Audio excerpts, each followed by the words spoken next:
Assalamualaikum warahmatullahi wabarakatuh. Perkenalkan, nama saya Andini Taimatul Himah, NPM 2201006-2002 dari jurusan Tadris Matematika Institut Agama Islam Negeri Metro.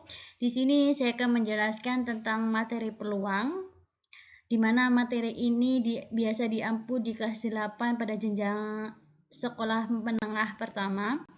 Di sini saya untuk memenuhi tugas akhir. Pertama, kita bisa dilihat tentang pengertian peluang. Peluang itu dapat diartikan sebagai sebuah cara yang dilakukan untuk mengetahui kemungkinan terjadinya sebuah peristiwa. Dalam setiap permasalahan ada ketidakpastian yang disebabkan suatu tindakan yang kadang-kadang berakibat lain.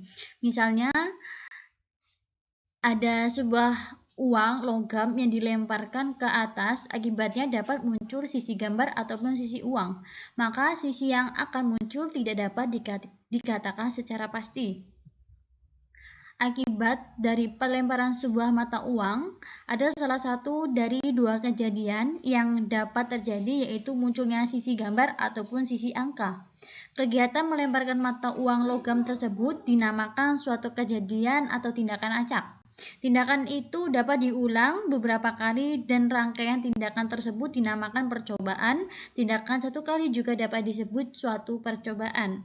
Di sini ada beberapa macam-macam dari peluang itu sendiri. Yang pertama, saya akan menjelaskan tentang percobaan acak. Percobaan acak adalah suatu percobaan atau proses yang hasilnya tidak dapat diprediksi dengan pasti sebelum percobaan dilakukan. Artinya apa? Ada banyak kemungkinan yang bisa terjadi. Contohnya gini, kita melempar koin. Saat kita melempar koin, kita bisa menghasilkan angka ataupun gambar. Sedangkan kita melempar dadu, kita akan memperoleh nilai angka 1, 2, 3, 4, ataupun 5, ataupun 6.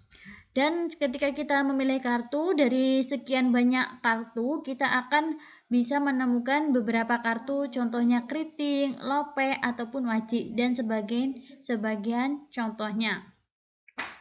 Yang selanjutnya ada ruang sampel. Ruang sampel atau biasa disebut dengan sampel space. Ruang sampel adalah himpunan semua kemungkinan hasil yang dapat terjadi dalam suatu percobaan acak.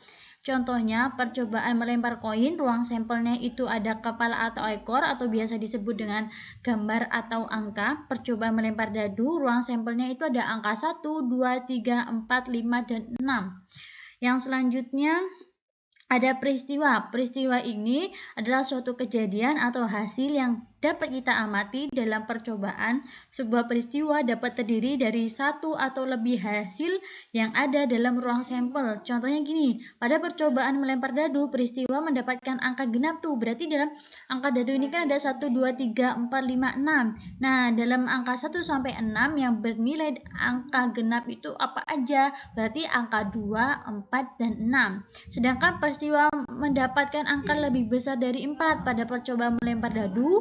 Jadi angka yang lebih besar dari 4 ini ada angka 5 dan 6. Yang selanjutnya ada peluang suatu peristiwa. Peluang adalah ukuran kemungkinan terjadinya suatu peristiwa. Peluang suatu peristiwa ini dapat dirumuskan dengan jumlah hasil yang menguntungkan dibagi dengan jumlah hasil yang mungkin.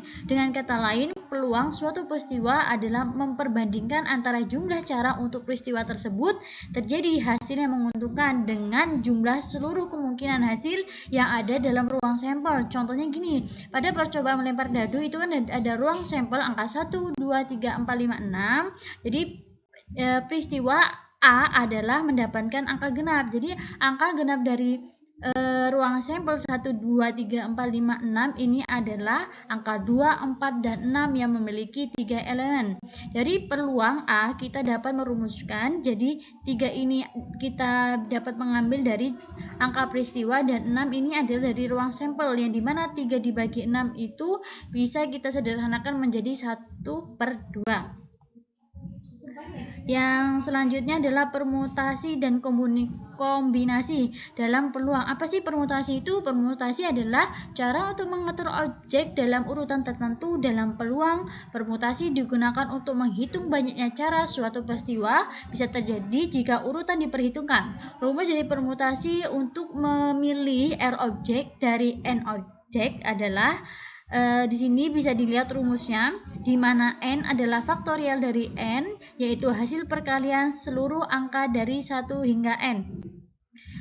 Yang selanjutnya adalah kombinasi. Kombinasi adalah cara untuk memilih objek tanpa memperdulikan urutannya. Jadi kombinasi ini digunakan ketika urutan objek itu tidak penting. Jadi rumusan kombinasi itu hampir sama dengan permutasi. Cuman kalau yang kombinasi ini ada n faktorial dibagi dengan R faktorial buka kurung 2 kurung N dikurang R, jadi hasil dari N dikurang R ini difaktorialkan. Yang selanjutnya ada distribusi peluang. Nah, di distribusi peluang ini dibagi menjadi dua, ada diskrit dan kontinu.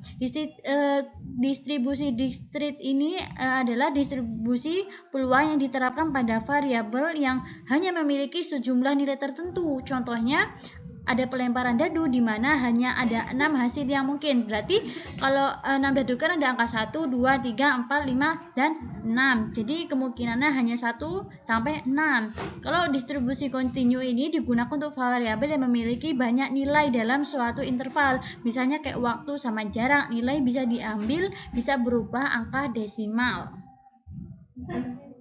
Nah, yang selanjutnya ini saya ada contoh yang pertama itu sebuah dadu standar dilempar. Berapa peluang munculnya angka lebih dari 4? Nah, kan kalau dadu itu punya ruang sampel 1, 2, 3, 4, 5, 6, sedangkan adalah peluang yang diminta adalah angka yang lebih dari 0. Sedangkan angka yang lebih dari 0 itu ada 5 dan 6. Jadi jumlah hasil yang menguntungkan adalah 2. Di mana rumus dari peluang itu adalah 2 per 6, jadi 2 per 6 ini dibagi menjadi 1 per 3, kita perkecil nilainya.